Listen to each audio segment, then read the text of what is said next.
Swayam Prabha. Digital India. Educated India.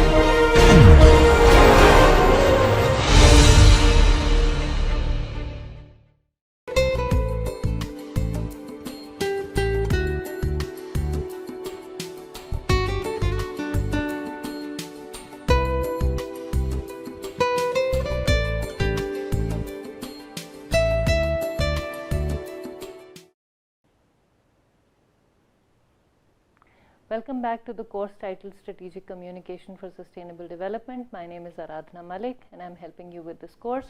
And in this lecture, we will discuss some approaches to sustainable development, to communication approaches. We will start with that and we will move on to other aspects of strategic communication.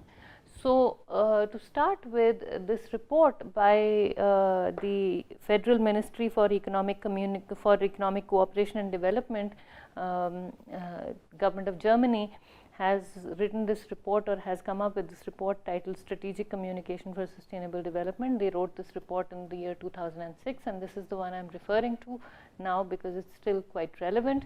Okay. And according to this report, some of the approaches that they discuss are the conventional communication approach and the strategic communication approach, and they draw comparisons between these two approaches.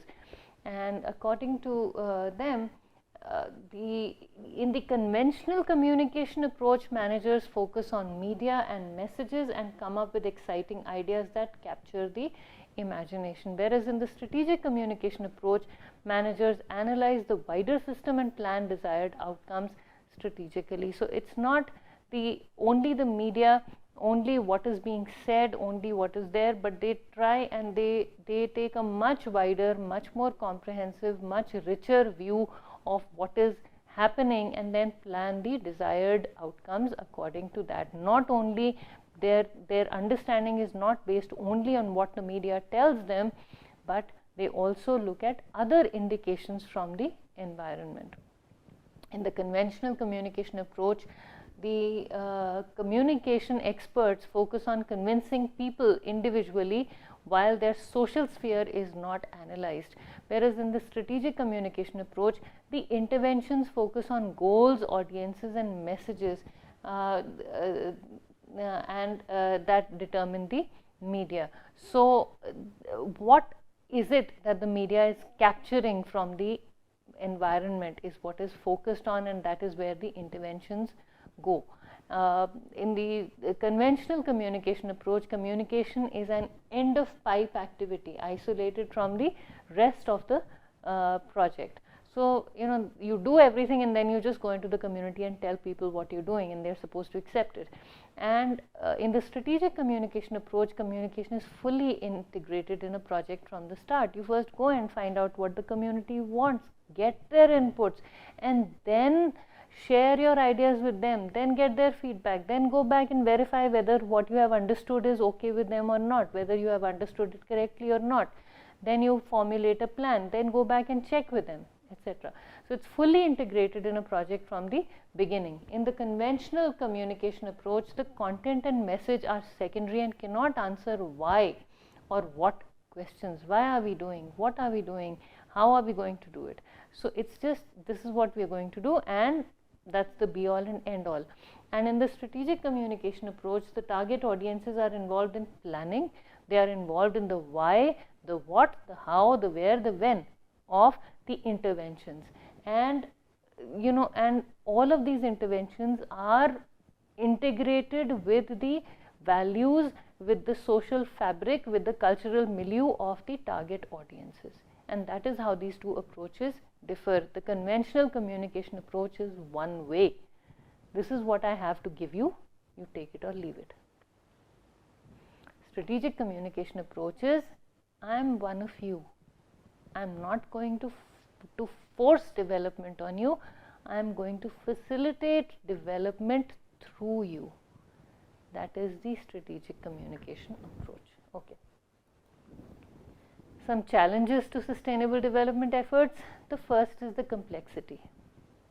as sustainable development deals with science, economics, law, business management, politics and human behavior, and there are many trade-offs and interactions, variety of aspects are explored, variety of things that, there's an interplay of large number of scenarios, and that makes sustainable development efforts so complex. I may come up with a policy and I go and try and implement it in the community, and there'll be somebody who will say, but it doesn't fit in with our culture, but we don't understand it, but we are unable to do it, but the weather is not right, but we don't have the money for it, but what is it going to do for us? We don't like what it promises to do for us. One group may say we like it, the other one says we don't like it, but how will we carry it forward? How will our children benefit from it? How will our children be affected? How will our elders be benefited from it? How will it affect what we think, what we do? Why should we change the way we do things? We don't care what will happen, what is going on in the rest of the world. So all of these questions will come up, and that is the complexity of the situation. Comprehension gap between what the experts in the above mentioned fields and the lay public know and understand about those technical dimensions of sustainable development is very large. What the experts feel should be done is not what the community understands should be done. Okay, and here I find it very relevant to mention an older book. This book I think was published sometime in the late 1990s, and this book, the author of the book is P. Sainath, and the book is called Everybody Loves a Good Drought. And that book very beautifully captures the difference between policy and practice. And I'll give you the reference to that book. Please read it when you can. The book contains snippets, 5 to 6 page stories, very readable stories about the poorest districts in India.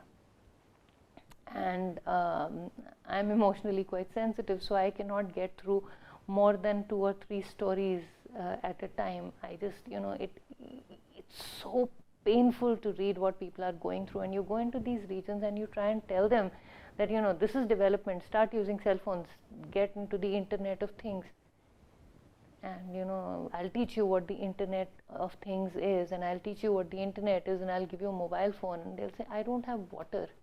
I need to walk 4 or 5 kilometers to get a pot of water for my family. And so, those are the discussions, and you read about what people are facing in real life in rural India. And that is when it hits you as to how large the gap between the experts and the laypersons is. So that is what we are talking about. We can't explain all these advanced technologies to people who are not able to have the basic things in life.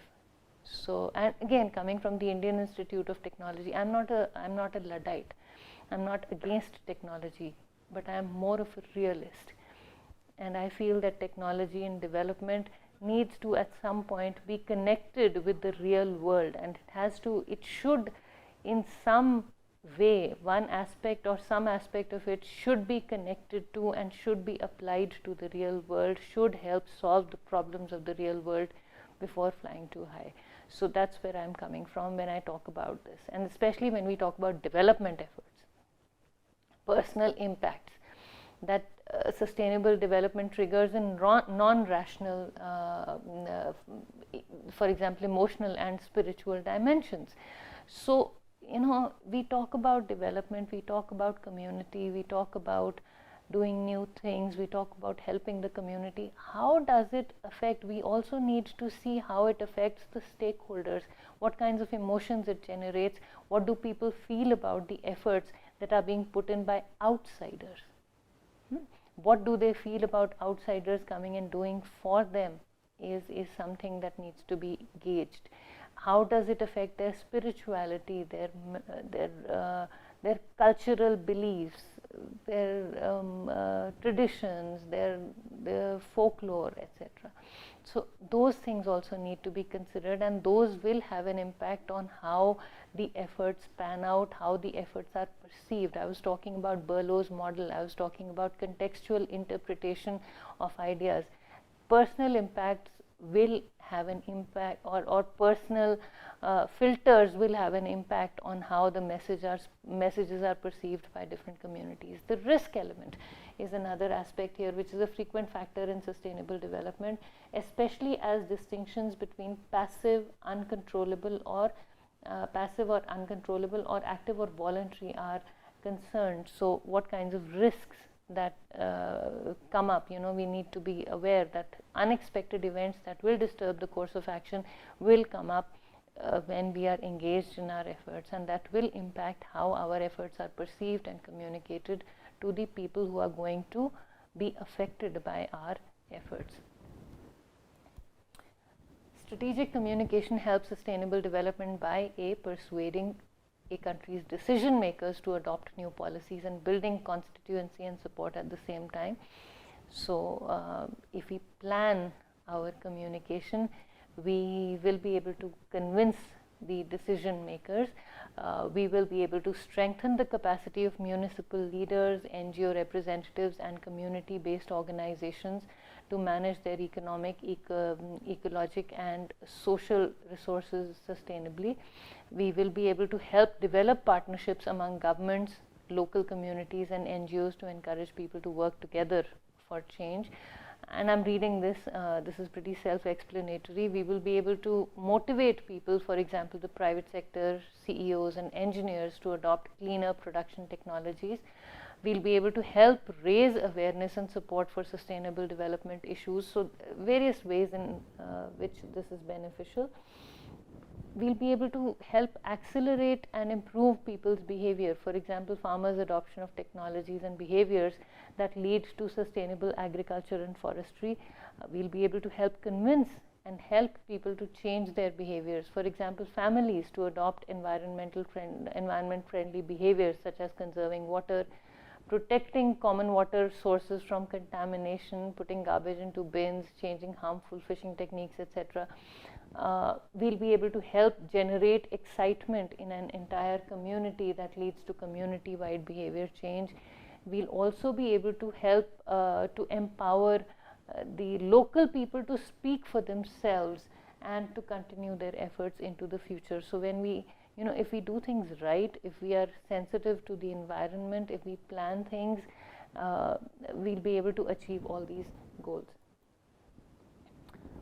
Strategic communication can be communicated successfully by recognizing that it is specific issues that interest people rather than the whole of the strategic development agenda, which is when we break sustainable development down into manageable pieces that make sense to people in their own context, people will be more inclined to do what we are requesting them to do, what we are trying to facilitate in the environment, as opposed to telling people to conserve water for the, we say, okay, don't, please save water for future generations. No, that will not work. But if we tell people that, look, today, getting water from your bore well and indiscriminately not using it properly will lead to maybe higher bills for you. Why do you want to use so much water when you can save water? So, getting water out of a bore well requires the usage of electricity, and we say your electricity bill will go down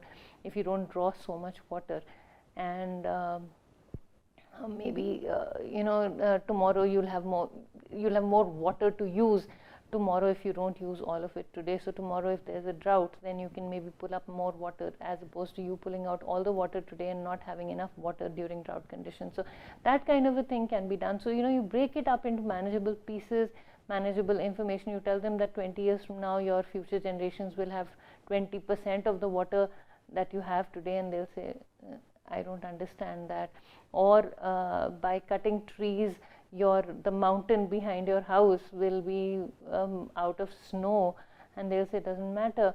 But then you tell them that if you cut trees, maybe next summer the amount of water that you get in the summer will be less because there is no snow on the mountain. So what is going to melt and give you the water? After all, the water that we get in the mountains is primarily obtained from the rivers. And where do these rivulets come from? That is the melting snow. So if we don't see snow on the mountain, then where will we get water from? And that will strike a chord. So manageable pieces of information, step by step, if we explain things to them, using opportunities to demonstrate links between the issues that matter to people. For example, rice fish farming, and this is something that I really want to show to you. So I'm going to take you to this very nice video. There are two videos. There's one from Indonesia, which is about 6 minutes long, and there's one from China, which is about 2.5 minutes long. So I'll show you the one from China, and this is available on YouTube. This is an FAO video. So let me show this to you.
Okay, so very interesting video, very interesting way of creating sustainable environments. Using the resources we have, and that is what I keep realizing and sharing with my students. If we were to just use the resources we had every single day, we would be so much happier. A lot of times we don't realize the worth of the resources we have in our environments. So, one more way in which strategic communication or strategic communication efforts can be communicated successfully is by presenting the positive side, by emphasizing opportunities, ideas, and innovations that excite people about the future and show what roles people can play in it, instead of telling them constantly that I am the expert, I'll do things, I'll teach you how to do certain things.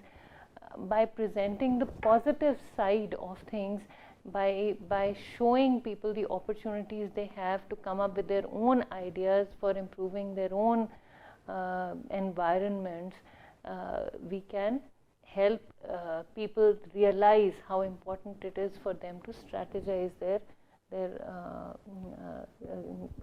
development efforts. Strategic communication can be communicated successfully by using good communications practice, asking people what concerns them and what they can do, not just telling them what to do, spinning stories about what has worked, and not just presenting abstract recommendations. So if I were to tell you about rice fish farming, it would probably not make so much of a difference. But now that I've shown you, it might strike a chord somewhere. not just presenting abstract recommendations using straightforward language rather than jargon, knowing the audiences and their concerns and not just the subject and its complexities. Opening up workshops and conferences to other stakeholders who will be more comfortable with the above and not feel obliged to talk about sustainable development among insiders only. So, sustainable development is not an expert's topic. Sustainable development is something that each one of us is affected by, each one of us is engaged in. It does not need dumbing down to do this. It needs opening up. And we say dumbing down means we don't need to restrict the access to sustainable development discourse to only the experts. We don't need only the experts talking about sustainable development. We need non-experts, practitioners, community members talking about sustainable development. This is too short a course, otherwise maybe, and and the people who I would like to bring here are not so fluent in the English language, but maybe at some point, if this really develops into a full-fledged program or a conference or something, maybe I would really like you to, or like to share with you what is happening in the community around. And I don't even need to do that. If you just look around, just keep your eyes and ears open, you will see how communities are coming up with their own strategies for dealing with their environments, for solving the problems in their environments, and how these efforts are sustainable and how they are being communicated. And I'll show you some initiatives that are being taken in this area in the upcoming lectures.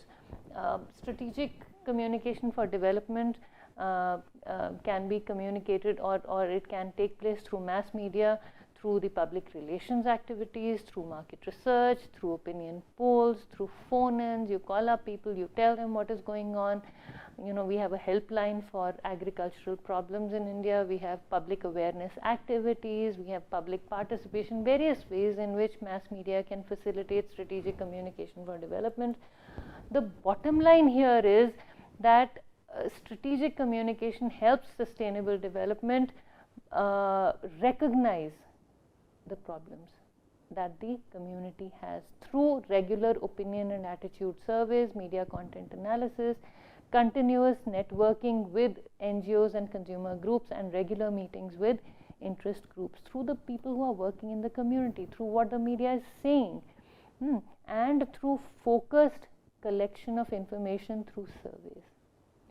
It also helps gain control over the environment through KAP surveys, knowledge, attitude, practice surveys, integrating communication in the mix of policy instruments, design of communication strategy, and communication with those involved. So when we talk to people, when we discuss things with people, we gain control over our environment and over our efforts in the environment. Solving.